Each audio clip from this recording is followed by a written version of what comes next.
Bonjenka. Welcome everyone to our annual International Women's Day staff keynote event. Thank you for joining us. It's so delightful to see a room of individuals in 3D in real life, as well as our colleagues joining us from Vietnam and in the virtual world. It truly is a hybrid event in our new era, and we were just talking before around how wonderful it is and how enabling continuing to have hybrid access is, particularly when we're talking about International Women's Day and gender impacts of load, both in work and outside of work. So for those of you I haven't had the pleasure of meeting, my name is Mish Eastman. I'm the Deputy Vice-Chancellor for Vocational Education at RMIT University and also co-chair of the Vice-Chancellor's Advisory Group on Gender-Based Violence Prevention. Today is all about celebrating International Women's Day and highlighting RMIT's ongoing commitment to gender equality. While we mark this important milestone in the calendar once a year, our work and progress in this space is ongoing and never more critical. It's a focus in our annual operating plan and embedded across all we do at RMIT. Today is an important opportunity to celebrate and recognise the many diverse women and supporters across our community, to showcase the key areas where RMIT women are driving impact through their work, through their study, their personal lives, and to acknowledge the role we can all play to support an equal future. For me personally, International Women's Day is a chance to reflect on how far we have come and how far we have to go. I had the privilege of being at a lunch today, hearing from Angela Pippos, an amazing sports journalist. And during that discussion, it made me reflect on the braveness of our current era of young women.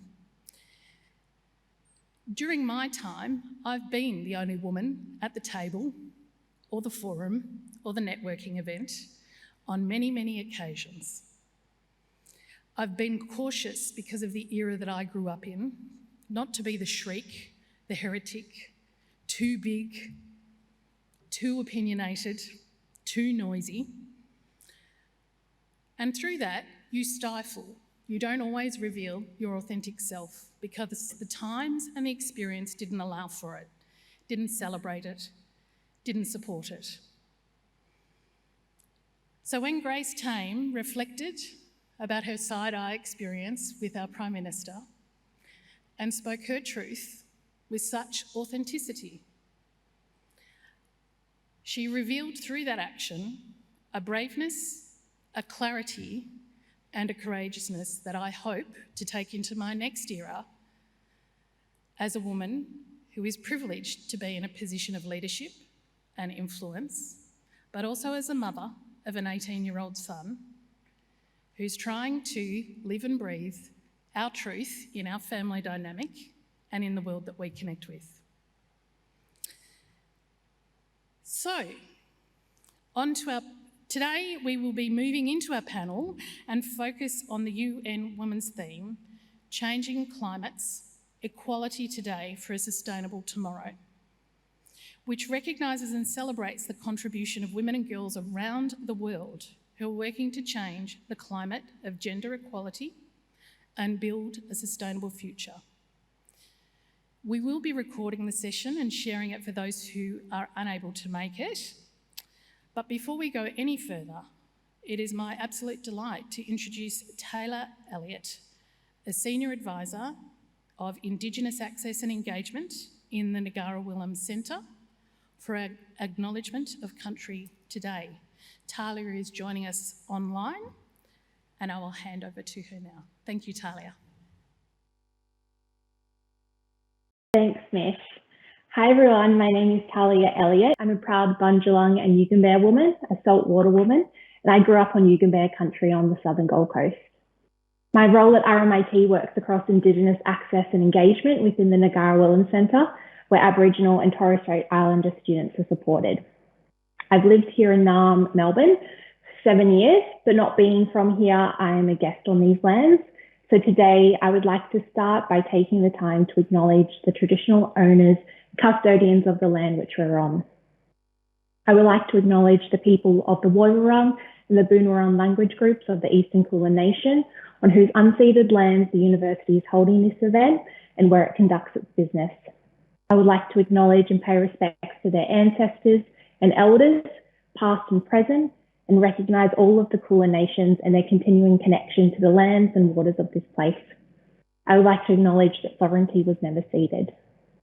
For those joining us online, I would like to acknowledge the traditional custodians of the land where each of you are living and working from. Today, I am joining from the lands of the Wurundjeri people. I would also like to extend my respects to all Aboriginal and Torres Strait Islander people who are joining today's event in person or online, and recognise the mobs and language groups which you represent. This International Women's Day, I would like to honour the strength of the Aboriginal women and matriarchs who've come before me and paved the way in our fight for equality and justice. I also want to acknowledge the leadership and impact of the Aboriginal women and girls who are carrying on the knowledge and wisdom of these women.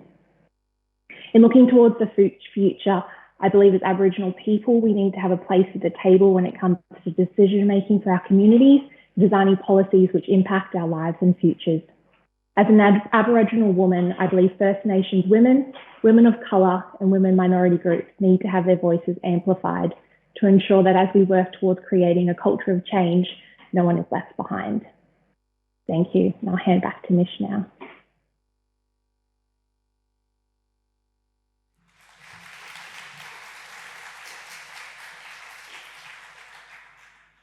Thank you, Talia. Some important call-outs for all of us to hold true with regard to self-determination, thinking about who's at our table, who's shaping our conversation, our decision-making, and how we support and celebrate the long legacy of First Nations women who have paved the way in this conversation around the critical factors for Australia today. So, what else are we covering today and why are we here? Well, as I mentioned earlier, this session is part of our annual International Women's Day celebrations, and we have something on, I think, nearly every day this week, where we're focused on bringing both the inside and outside on gender equality and a sustainable future and where to next. I'm thrilled to be part of this special day so that we take those moments to celebrate and recognise all the diverse women that are part of our RMIT community. I'm very proud of the way the university recognises and values the diversity of its workforce and its student body, and is committed to ensuring its people are not limited by gender stereotypes, gender roles, gender norms, and prejudices. Some recent and also enduring achievements in this space include RMIT being recognised as the employer of choice for gender equality, recognised by the Workplace Gender Equality Agency. I think we have a 4-year history, if I'm right, in that space, and we look forward to hearing about this year's results. We also have the Women's Researchers Network, which was established in 2013 to enable RMIT female academic staff to connect with each other, and it has grown and gone from strength to strength.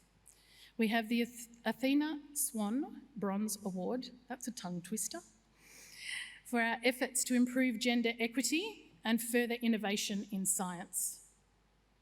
We were ranked number 3 overall in 2021 Times Higher Education University Impact Rankings and placed 2nd in the world for its effort to reduce inequality, SDG 10.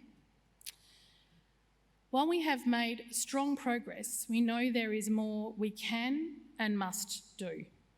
And we're looking forward to releasing our 2022 to 2025 Gender Equality Action Plan later this year. This will build on the steps we've already made and continue work underway. It sets out a path to achieve greater gender equality at RMIT. So enough from me. It's time that we move to our wonderful panellists who are coming to us from all parts of the globe. So firstly, we have Madhu Bhaskaran, who is Professor and Research Leader in the School of Engineering and Co-Chair of Women in STEM Australia. Please welcome Madhu.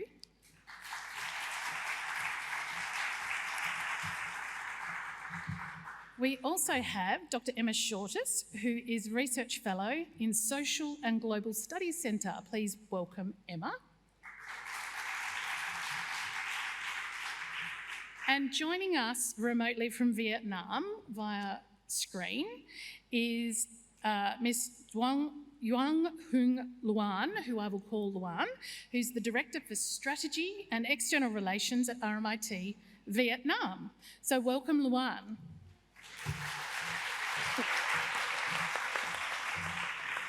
We'll do a virtual handshake. Welcome, Luan.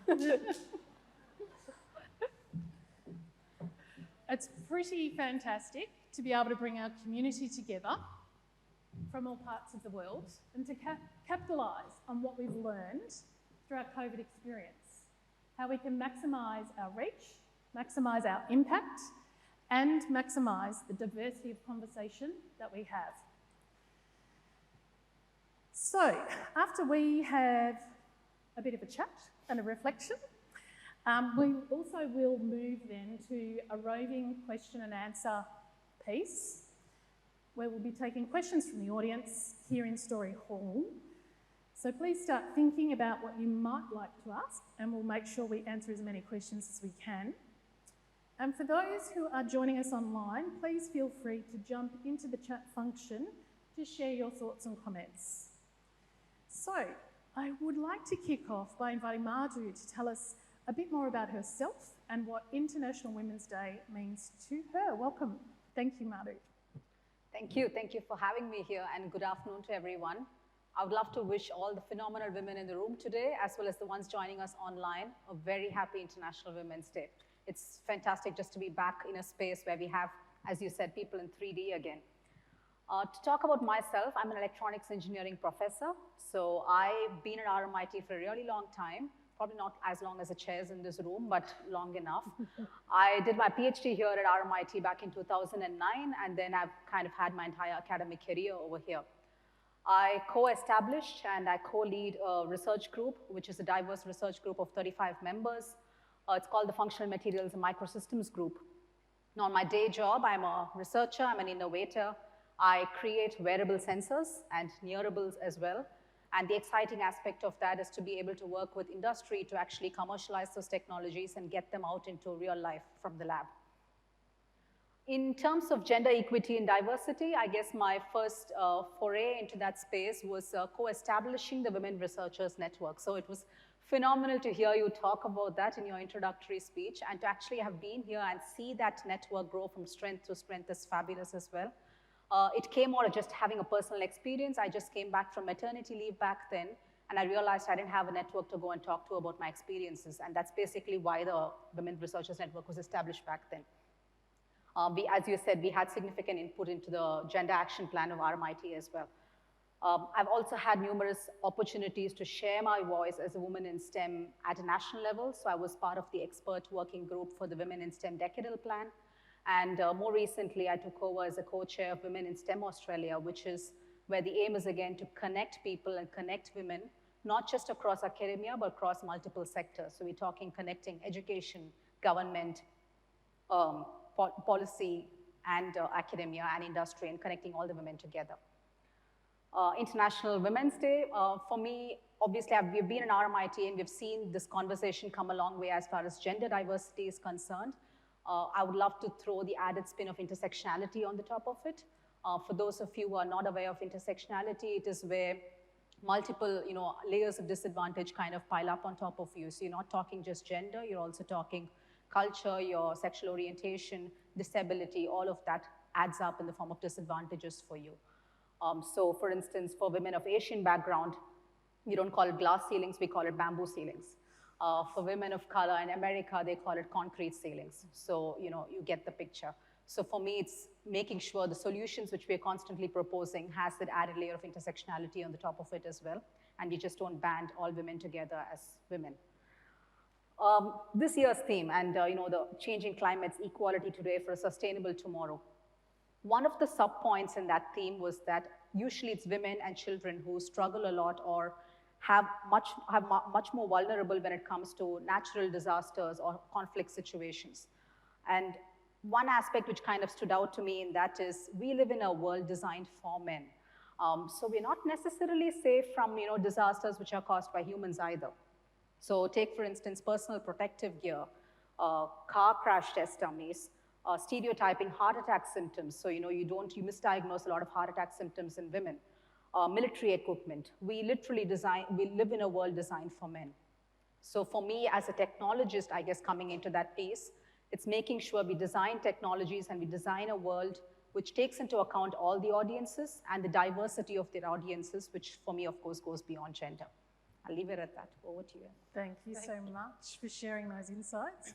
Over to you, Emma. Thank you, Madhu, and happy International Women's Day, everybody. Thank you so much for having me. I am based in the Social and Global Studies Centre here at RMIT. I joined RMIT in 2018. I'm actually a historian by training, and I focus mostly on environmental politics, which means focusing particularly on places like the European Union, but also, of course, the United States. And a lot of the research that I do and the work that I do is focused on public engagement and making American foreign policy and particularly climate politics accessible to people. And I think part of that involves normalizing or building on work to normalize different voices in that space. And that was part of the motivation for starting a podcast that RMIT has been wonderful in supporting, that's called Barely Getting By, in honour of feminist icon Dolly Parton. And I think part of what we do as women who speak about politics and history in a field, like, let's be honest, like all academic disciplines that is dominated by men, is try and normalise different kinds of expertise. That just because I say like or whatever, or roll my eyes or use side eyes, that doesn't mean that my voice can be dismissed or that I'm not an expert in international relations. So that's been a kind of, I guess, a motivating factor for me in terms of research and in terms of, finding my place here at RMIT. And as I was kind of reflecting on International Women's Day and this year's theme, at about the same time that I was invited to be on this panel, I also got a really late last-minute invitation to a panel on Australian leadership and the kind of ideas that Australian leadership needed to be talking about in the lead up to the election and kind of the next 10 years. And as I joined this forum, it quickly became very obvious to me why I had been invited the day before, because I sort of, did the tally, and out of 25 participants, there were 4 women, and by my count, maybe 2 people who weren't white. And this is in a very prestigious forum, prime ministers get invited to this forum. And I think it's really easy to be, rightly furious with that kind of symbolism, that if we're just playing a numbers game, like this is appalling when we're talking about the decisions that affect the future of this country. But more broadly than that, what we talked about kind of reflected the balance in that room, because we barely spoke about climate change unless it was to speak about economic incentives or renewable energy markets. We spoke about freedom and impingements on freedom, but nobody spoke about the Uluru Statement from the Heart and how critical it is that Australia respects 60,000 years of Indigenous knowledge and Indigenous science, and how closely related to that our failure to act on climate change is. So I think, when we talk about International Women's Day, we really need to focus on more than just the symbolism and on challenging those structures and those systems of power. That means not only, people don't have a seat at the table, but it means the very ideas that we talk about and the future of this country look radically different to what they might otherwise look like. So I think for me, it's about kind of remembering the really radical origins, in fact, of International Women's Day. That wasn't about kind of symbolic equality, but it was about radical systemic political change, and the kind of change that is actually required if we want both gender equality and genuine action on climate. So with that, I will hand over to Luan. Thank you, Emma.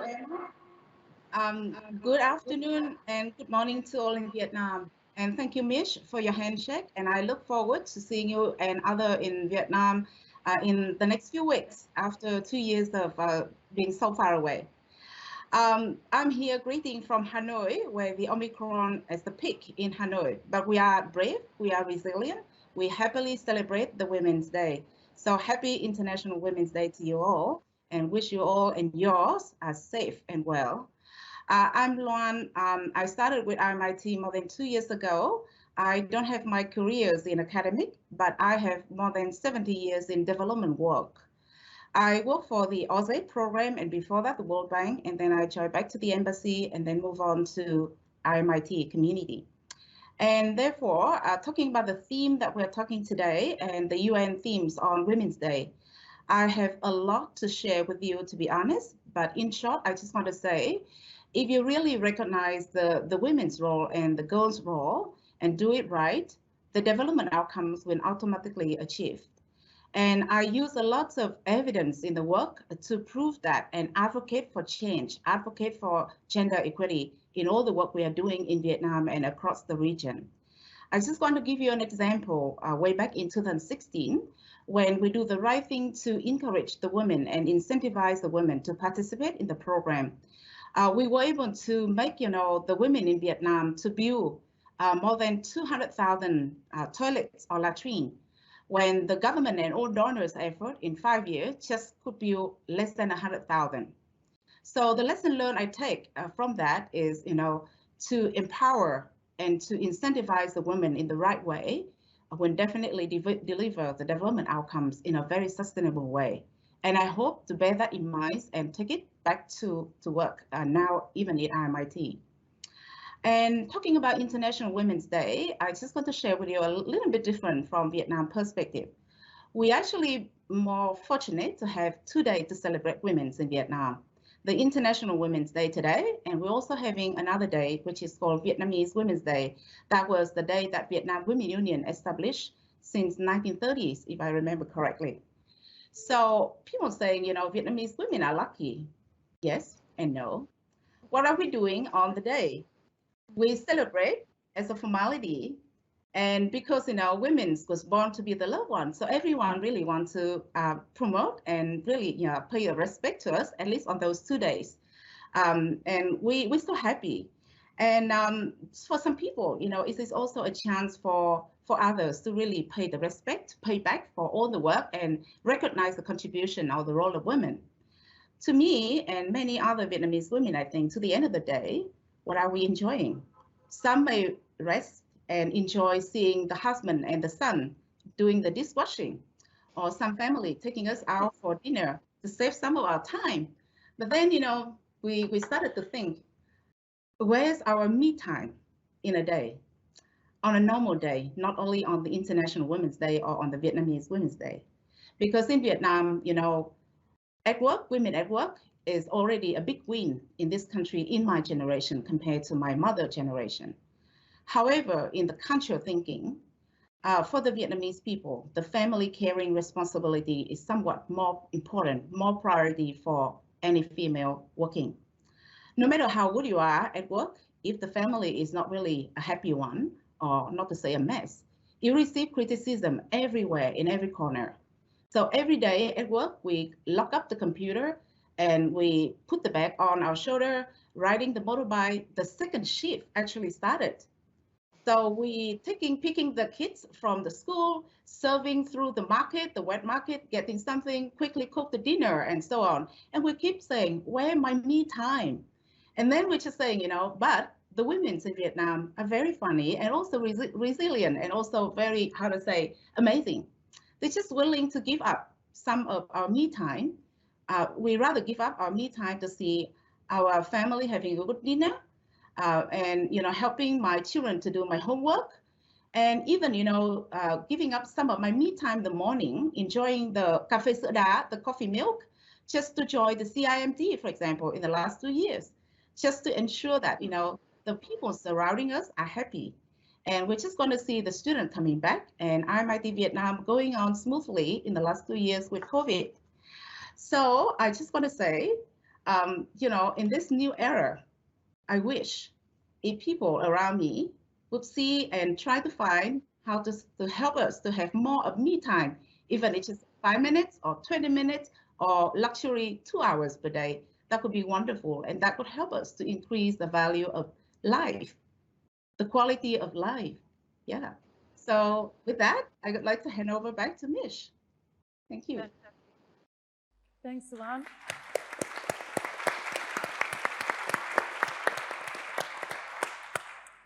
And we'll take that applause for all three of our panellists and their wonderful reflections.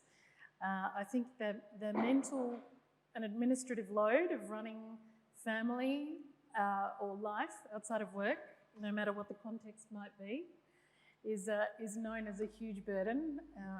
But I didn't have to give up my early morning coffee for a CIMT meeting like you did, Milan. So, so we're going to continue the conversation with some reflective prompts for us. So if I could ask the team to play our first reflection, and then I'll come to the panellists for some thoughts. One of the benefits of COVID has been the necessary acceptance of flexible working. Overwhelmingly, studies have shown that women do take the lion's share of juggling both home and work responsibilities. And COVID has certainly shone a light on that inequality. As we peer into people's lives, as you're doing now, and we've met partners, we've met children, we've met pets, we've met parents, we've gained a stronger understanding of the work-life balance required to juggle both home and work duties. From a leadership perspective, there is absolutely no doubt that some men are more attuned to self-promotion and as a result position themselves for opportunities and career growth. I guess the watch space for us is to continue that we're seeking out female voices, provide equal opportunities for stretched learning and that career growth, and ensure that we have gender diversity in our decision making. Now, to be honest, these are all really good leadership practices, whether or not you're in or you're not a global pandemic. But perhaps as we all find our feet with hybrid working, it's going to be particularly important to us to make sure that we keep those things top of mind and help ensure that we don't fall victim to any unconscious bias.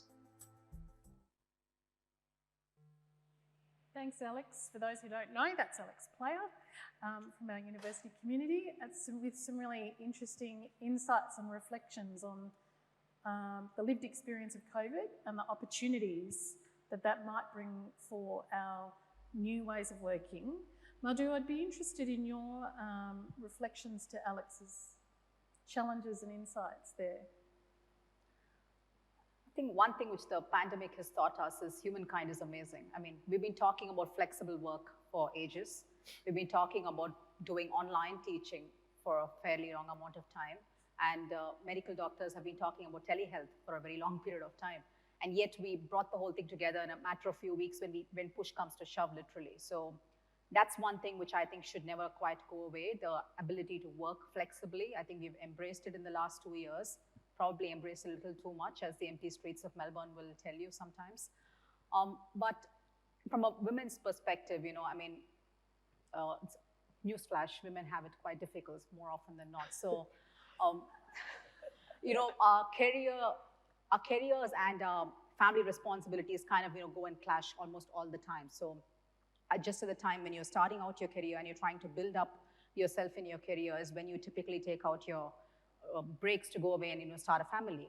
And then you somehow manage to come back, get re-established, and you grow again, and then eventually you make it to a leadership position. And then, like Luan pointed out so beautifully, with the cultural lens on, that's where the carer responsibilities kick in. And for people like me, it's not just parents, it's also in-laws who we look after and tend for. So I'm really, really hoping this flexible working is something which is here to stay, which allows us to go between those roles. For people like me, it's also doing those roles, maybe not in this country, but in another country. But how do we make sure that we don't forget those experiences and somehow use those experiences to keep allowing us to keep working flexibly and balancing work and life, I guess. Yeah, terrific. Thank you. Did either of the other panellists want to respond to that before I move on to our next reflection? Luan? Yeah, I completely agree. I think, that's a very good comment from Madhu. And I can see, the only thing in Vietnam is like, we probably another generation off compared to the Australian culture when the men take up and really see the sharing responsibility equally. But we really see in there, we learn a lot in the COVID year, even though it's so challenging, but there's also some wood pull out. And the arrangement at IMIT was just perfect in supporting women at work like us. Thank you. I think, I mean, I would just say that, things changed, as you said, Madhu, they changed kind of so almost instantly, and sometimes it feels kind of inevitable that we'll keep making that kind of progress, that, we'll keep opening things up to women and to more diverse voices. But, as a historian, I would say that it's far from inevitable. We'll have to fight to hold on to those kind of flexible working arrangements and hybrid working arrangements when there's, big push to kind of go back to normal. And that has been the story of women and minority progress throughout history, that it's not inevitable and that continually have to fight for those gains and then fight to hold on to them as well. Having that clarity of purpose in those call-outs, Thank you. We might move to reflection number 2, please.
Emma, I might come to you for some reflections. There's some sobering statistics in that piece for us with regard to our climate emergency that we are in, and the current context being experienced on the Australian eastern seaboard right now has brought it closer to our Australian home, but it's shared across our global community.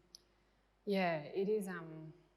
It's so bleak being confronted with those statistics, which aren't new. This isn't new research. We've known this for a long time. And I spent some of my morning doing a radio spot talking about international relations and talking about Ukraine and Russia's invasion of Ukraine. And you can pull very similar statistics about women's experience of war and conflict to those about climate change. And increasingly, those two things are intersecting as we see refugee flows because of climate change and increasing climate disaster. And so a failure to act not just on climate change, but to see climate change's relationship to those broader conflicts mean that women and vulnerable people are the ones who suffer. And just like Madhu said, those vulnerabilities compound on each other when you are talking particularly about intersectionality and talking about race and class. What I would say to try and, I suppose to try and find some hope in that is that if you look at things like the implementation or the efforts to implement the Sustainable Development Goals, there is widespread acknowledgement of the need to tackle gender equality and climate change at once, to not treat them as separate issues. And particularly in Australia, if you look at the issue of climate and the dramatic failure of the federal government, you can look below that and you can look at communities that are empowering themselves to act on climate and are doing so in a way that is genuinely focused on equality and inclusion. It's not, particularly in regional Australia, it's not just about those kind of same old dinosaurs dictating the ways of towns, but about empowering women and Indigenous women in particular to contribute to that local climate action. So I suppose that's where I go, you know, when I'm confronted with those kind of overwhelming videos where you can just kind of feel so helpless, is to look at the really radical and exciting things that are happening kind of at the, I guess, the ground level, and to think about, you know, how as researchers we can have impact and we can contribute to those efforts. Yeah, terrific. Thank you. That's one of the core things, is rather than us feeling overwhelmed by that, what are some of the tangible opportunities for us working in the privileged position of further education that we can be involved in, and or as members of the community, what are some of the tangibles? Madhu, did you have some? I think she covered it beautifully. Beautiful, excellent. Luan, I'll just check if there was any addition you wanted to make to that. Okay. Capacity building, how can we improve women's knowledge? Great. Way to move forward. And we'll go to our last reflection, please. When I came to RMIT, I remember thinking that women had a subordinate level, not only in RMIT, in Vietnam actually, as a thought or idea. But the more I got to know Vietnam, business context, Vietnamese colleagues, I completely changed my mind. And I realized by looking at different communities that actually this country is led by men but driven by women. Looking at the stats of the students, 53% are female and 42 are men. So my hope is that this country is not going to be only driven by women but also led by women. So let's see what the new generation is going to bring us. Thank you to Manuela for that observation and insight. Luan, I'd like to throw to you for your thoughts on Manuela's observation about the experience in Vietnam and the changes that can be made with the next generation. Thank you, Mish. Very interesting observation. And I have to say, Manuela, after some years in Vietnam, she's qualified to be a Vietnamese. With such a great observation and comment. But I have to say, you know, I have a fortunate opportunity to work across the government affairs and also having lots of interaction with government agency in Vietnam, also in Australia, and also in the region. I can see, you know, the women's, Asian women particularly, was born to be a very good influencer. They have a skill of convincing and persuasive, and also, you know, do things in good order. I observe some chief of staff or secretary, for example, they're actually so powerful in a certain way. They kind of a gatekeeper to get things go to the door of the boss, or they have the responsibility and also capable to meet the eyes of the boss and so on. However, they're always being seen as the one behind the scene. And the same in family. In the past, you know, the women in Vietnam have no voice, but now we being check-in, consulted, seeking for ideas, and doing a good job in terms of consultation and making sure, like, you know, we're well consulted. But for men, they the one making the decision. And as a household, it's very funny to see, like, everything successful, all went well. We got a lot of thank you, but when things went wrong, we probably be the one got all the blame and probably not taking so much of the credit when things go well. So that's what I really want to see, a change in the coming time, that even though we are appreciated or, you know, people recognize our influencer role, I really want to see women being given a chance or opportunity to really being the decision maker, or at least, you know, participate or joining in the decision making process. And we are resilient. We can wait for the change, but I would hope very much in my daughter's time, they will be seen as an equal. And as RMIT, I can see, you know, we're getting there because we pioneer. We're doing education in Vietnam So this is something that we also focus to educate our next generation, our students, our kids, to lead up to a true equity in life. And that's what I'm looking forward to see happening here at RMIT. Terrific. Thank you so much, Luan. So we've reached the point of proceedings where we're opening up to some questions from the floor. So I'm hoping people had a little bit of time to think about some of our panelists' wonderful insights, areas of expertise. And if you want to use the old-fashioned hand-up methodology, that is terrific. We've got some colleagues with roaming mics who are going to come over. I think we've got one just here to start with. If you could maybe just let us know your name and which area of the university you're from. Yep. Hi, my name is Greg. I actually work with Madhu on TMOS. So I'm the Inclusion, Diversity and Equity Access Officer. So just a two-part question. In 2022, how annoyed are you that we're still having this conversation?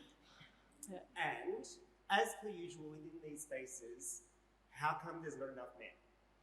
One of the biggest things is, why is it always women doing this work? And how can you suggest to men to be involved?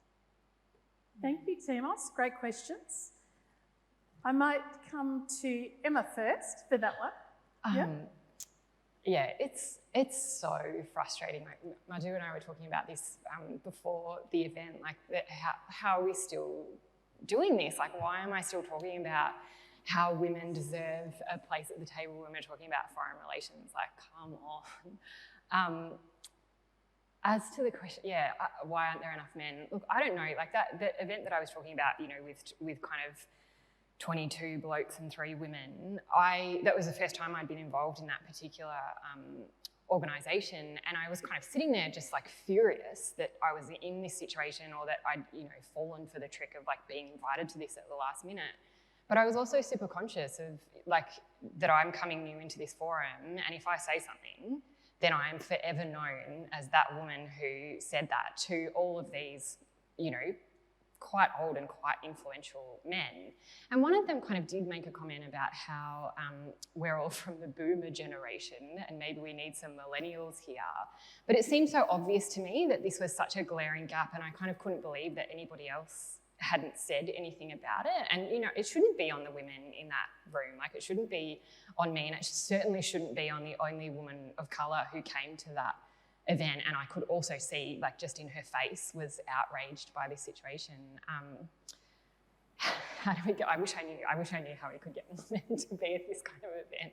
I think, you know, particularly at RMIT, you know, RMIT is a wonderful bubble in that sense, in that there are heaps of men in the room and online and supporting women through, you know, hybrid working arrangements and things like that. But how we extend that out into the community, I think, is a really big question. Madhu? It's a great question, Greg. And, you know, there are those organizations like the Male Champions of Change, and I just wish there were more of them sometimes.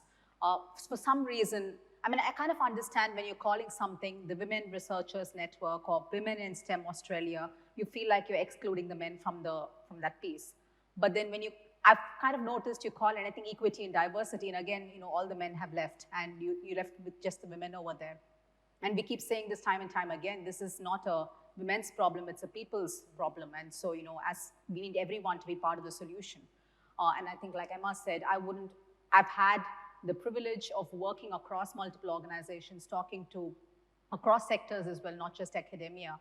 And yes, we've come a long way is what I think sometimes. And then I go back and I'm still having the conversations I had back in 2013 with some of those people, which is fine. We want everyone to come along on this journey.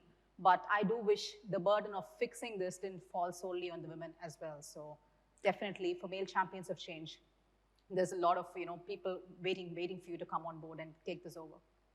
It's not a women's problem. No. It's a community problem. I think some of that awareness and understanding around our Australian context and the challenges that we have in Australia, 1 woman dies each week at the hands of an intimate partner. 1 woman a week. That's horrific statistics.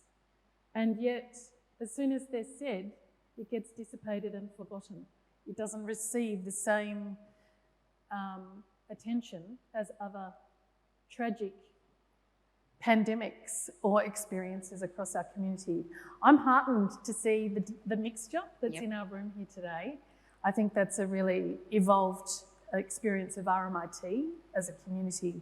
But once we move beyond that bubble, it is that interesting phenomena around how frustrating that we're still having this chat in 2022. My word, yes.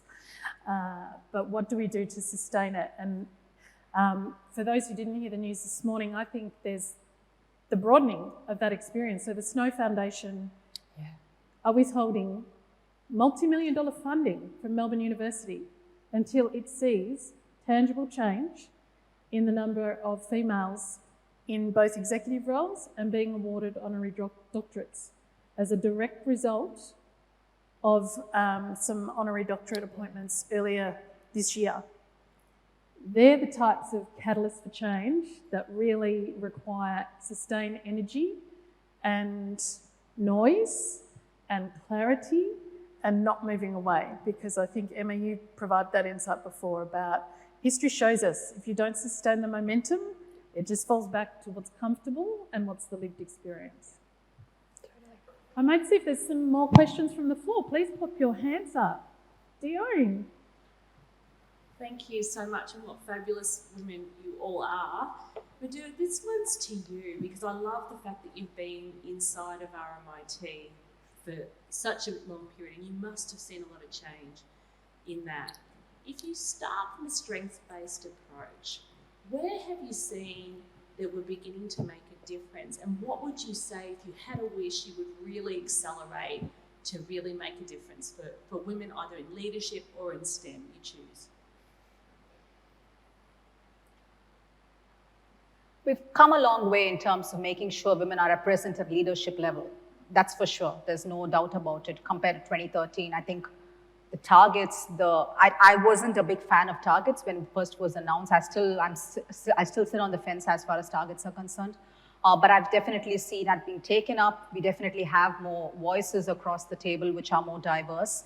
The intersectionality piece is probably still missing, in my opinion. It's still more gender diversity rather than other forms of diversity. But the one other thing which comes out to me, and I think I've represented this quite a few times, we do a lot of good things, but then sometimes I wonder if we undo it by placing a lot of onus on the fact that it is a female leader or a female appointee. It kind of questions the merit of the process. I don't feel any woman wants to be felt like I got the job because of a quota or I got the job on any other basis besides merit. So as much as I think it's you do it without knowledge or you just do it, but then it kind of seeds that bias in people when you keep saying it's a female leader or a female appointee. Are we meant to be called females or women? That's a whole other argument. I love the word women, not so much female, so let's not go there. But I think like I was telling Emma earlier, I've met a few other organizations across, with my role in TMOS, I get to talk to the HR departments in quite a few other universities as well. And I can say we are clearly ahead. So it's sometimes frustrating to have to go back and have those conversations. For me, it's a beauty that here it's not just diversity in gender. We talk about diversity, be it the people with disability, be it the LGBTQIA+ activities or the indigenous. We have a lens of diversity in all those various focuses. The CALD piece, the culturally linguistically diverse piece, it's definitely coming up. Like I can see it in promotion data and things like that. We have a way to go in that particular piece for sure. Thanks for those insights. Any other question from the floor? This might be one of our last. Oh, we've got a hand up back here. I can't see. What's that? My name's Lisa. I'm in the technology engagement space in ITS. So my question's for you, Emma. What can we do now to reduce the risk that women and other vulnerable groups will shoulder the impacts of climate change? That's a really big question. And there is heaps of research around, exactly what we can do to mitigate against the worst effects of climate change, particularly in women. And in fact, some researchers at RMIT are doing that work, are working on intergovernmental panel on climate change reports.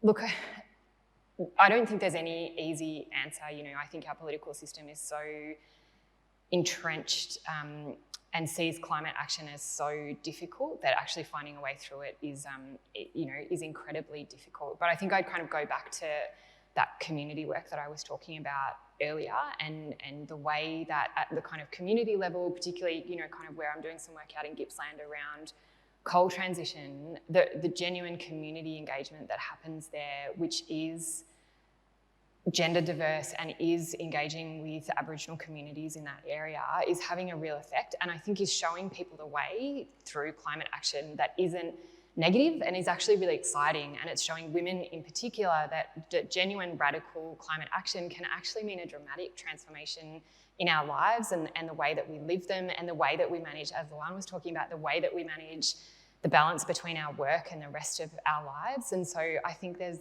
some really incredibly exciting opportunities there. And I think it's really incumbent upon us as researchers at universities, and particularly here at RMIT, when we're so good at that, to use that for impact when it comes to climate change, and to kind of ignore really what's happening at the national level and focus really on those community developments, because that's where I think change will really come from. I know that didn't answer your question, but hopefully it kind of got to some of it. Oh, I think it answered. Absolutely. Like everything, we always run out of time very, very quickly with these conversations, and we could continue to explore the wisdom of our three panellists for much, much longer. But I would invite you, please, to express our thanks for the panellists' insights in the usual way with a beautiful round of applause. Thank you so much.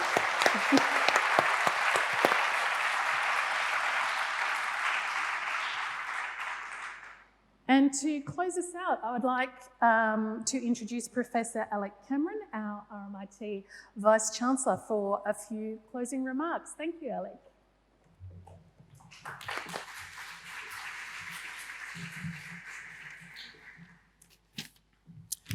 Thanks, Mish, and hello, everyone.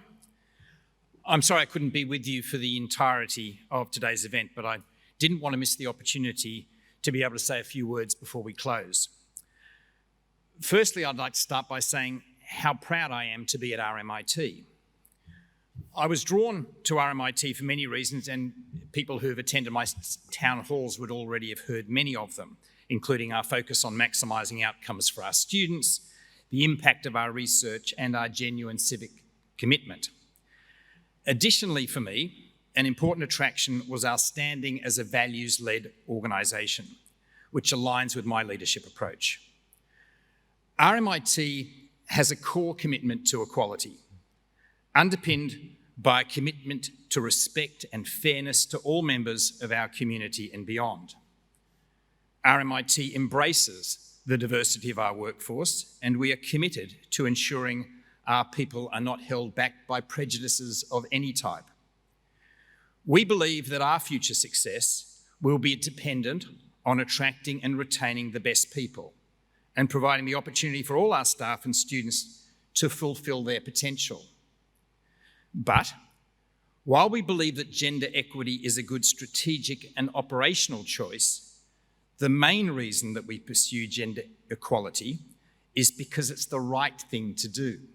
It's a moral choice.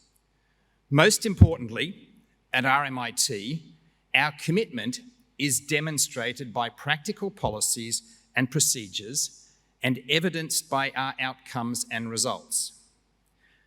As of today, the two most important roles in our governance structure, our Chancellor and the Chair of our Academic Board, are held by women, Peggy O'Neill and Dr. Sharon Andrews, respectively.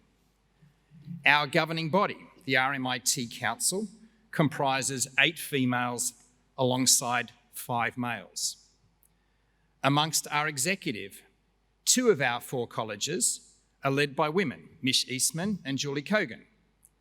And our 2 most senior professional roles, our Senior Vice President for Strategy and Operations and our Chief Financial Officer, are held by Duong Higgins and Claire Lizea. I don't believe that any other Australian university could claim this level of female representation in the leadership of the university. Suffice to say, Peggy is the only female Chancellor in Victoria. Further, RMIT is currently an employer of choice with the Workforce Gender Equality Agency, and is only one of 12 universities out of 40 in the sector to have achieved that recognition. And we received bronze accreditation by Athena Swan, the Gender, Equity and Diversity in Science program, which is the highest level yet attained by Australian institutions. So we stand proud as a leader in the sector and in the community, but we cannot rest on our laurels, and we are always seeking to improve. I've recently been interviewed in depth as RMIT's new Vice-Chancellor as part of the Workforce Gender Equity Agency system for evaluating us for renewal as an employer of choice. And I hope we hear good news regarding this soon. But whatever the outcome, our commitment must be the same. We must continue to walk our talk and aspire to lead in all aspects of equality. Equality is the goal against which we should be held to account. This is a challenge I put to our leadership and an invitation I extend to the entire RMIT community, be they staff, students, alumni or partners. In 2022, let's hold ourselves to account. Thank you, Mish. Thank you all.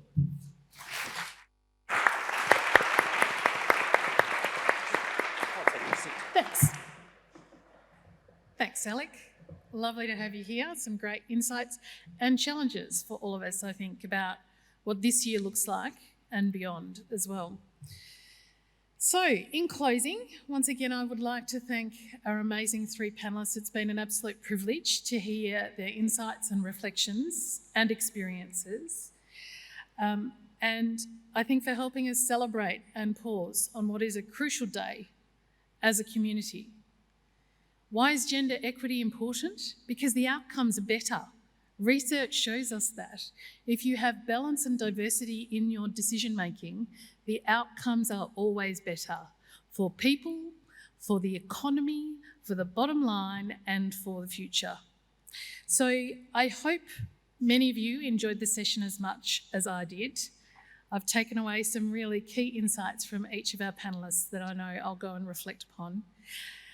And I'd like to remind a number of you that there are more events running during this week, so please check WorkLife for details.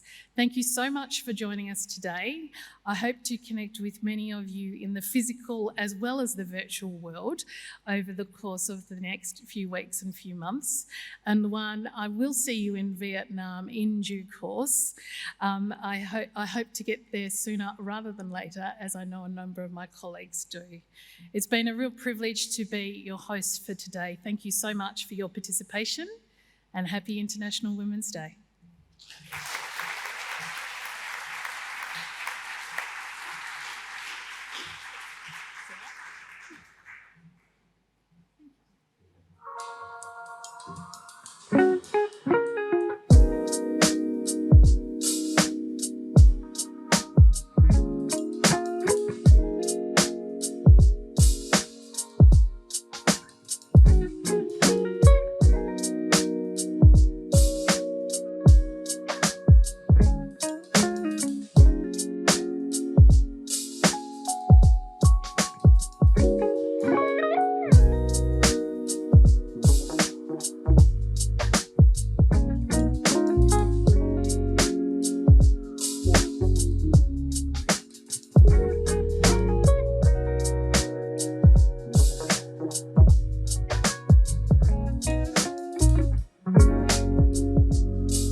Thank you.